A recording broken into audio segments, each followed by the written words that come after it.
Hello, folks, and welcome back to the Average Movie Review Podcast. I just finished Fantastic Four, and dare I say, it actually might be fantastic. I know that was a terrible pun. I'm so sorry. I don't know how to start these things. Continuing on, I thought it was a really good film. This review will be spoiler free. I'll just make some quick points, and then I'm going to do a spoiler filled as well for those who care, and for those who actually watch my videos and stuff. Quickly, every actor played their character perfectly. I would say for me, the biggest or the highlights were Vanessa Kirby Sue Storm. I think she was the show stealer. I think she was the main character in the movie, and she did a wonderful, wonderful job playing Sue. Pedro gave me like Ian Grufford vibes, like from 2005. Fantastic Four. He was kind of playing the same type of character, like the demeanor that they had, very shy but can be mad when needs to be. Which I feel like I don't really care for it. I feel like I want to see a Reed Richards where he's just confident and he just talks the most smack, and he has like a confident voice, just like how we see in the video games and comics and whatnot. But still, did a good job. I think everyone owes Joseph Quinn a huge, huge, huge apology. He is a fantastic Johnny, and Julie Garner as Silver Surfer. Um, the only issue I had with her was that I feel like there wasn't enough character development for her to do or be a part of a big scene in the film. I just feel like it was kind of like a quick moment. You can either criticize it or you can just let it go. It's really up to you. Ralph Fiennes, amazing, amazing job as Galactus. This is a very simple character. He just eats world. So if anyone has any problems with that, you can go suck it, because the reality is he just eats world and he's a world destroyer, and there's no other purpose for him. And Ralph does a fantastic job. I don't need a backstory. I don't need to know why he does what he does. I don't care why he does what he does.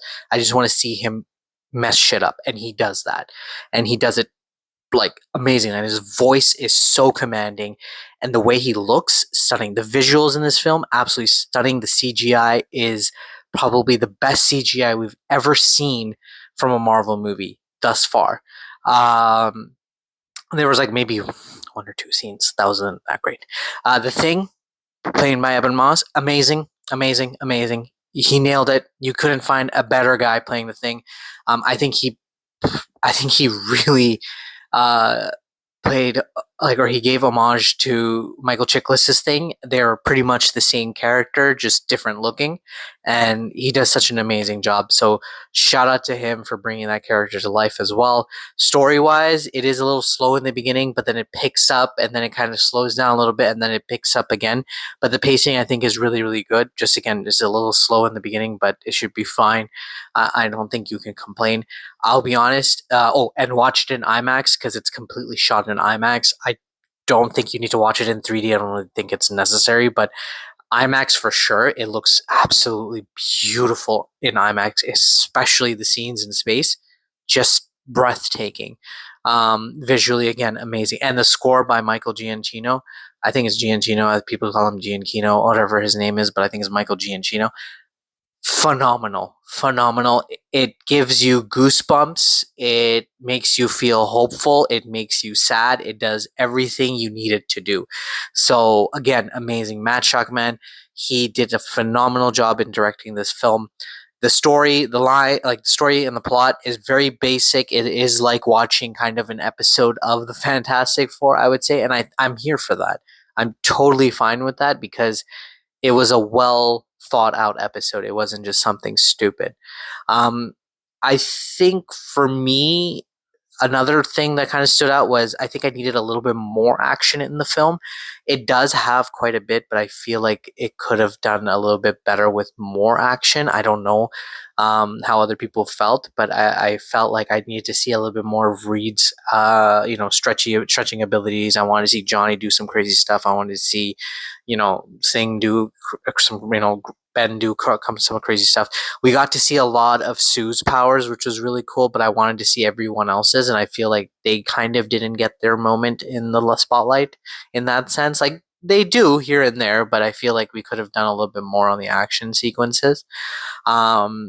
But I know it's a 2 hour film, so they kind of had to stick to it. So it is what it is, but it's still pretty good regardless. I would give this film a solid 8.5 out of 10. Is the MCU back now, finally, that we have Fantastic Four? I'm still on the fence, but I'm going to say maybe. Maybe we are back. And the only reason for that, I'm going to say, is honestly, I enjoyed that movie so much. I haven't felt the chills and the thrills in a long time watching an MCU film.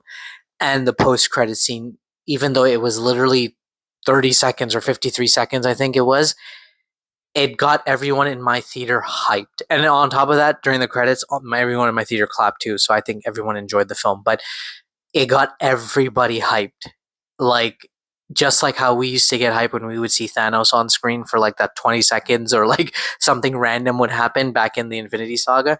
That's what the feeling I got. And I haven't felt that in a very long time. So I'm gonna say maybe we are back. Now it's just dependent on how well they land on their feet when it comes to Avengers Doomsday, because they've set it up very, very well. Now we kind of have an idea as to what Avengers Doomsday might be about, and where the characters' motivations are coming from as well. Um, Other than that, I think that's a pretty quick, easy review. You will enjoy this film. Go watch it in IMAX. It is actually worth watching in IMAX because the entire film is shot in IMAX, so that's perfect. Ralph Galactus is badass. Galactus, like I said, this is not a very complicated character. He's just bad and he just eats worlds. That's it. Don't take anything else. If anyone's like, "No, I wish we had a little backstory," or wish, yeah, screw you. You're just too much. You're asking for way too much. Um, what is important is, does the first family of Marvel actually act like a family? Are they a family? The answer is yes. They are a family and they portray as a family and they do such an amazing job as a family. So believe me, this movie has more family than all of the Fast and Furious movies combined. So that's all I got to say on this. So please just let me know what you guys think. I would love to hear from you guys. Comments, if you didn't like it or if you've seen it or whatever it is, just let me know. And I'm gonna do a spoiler filled one as well. So watch out for that one. Have a wonderful day, guys.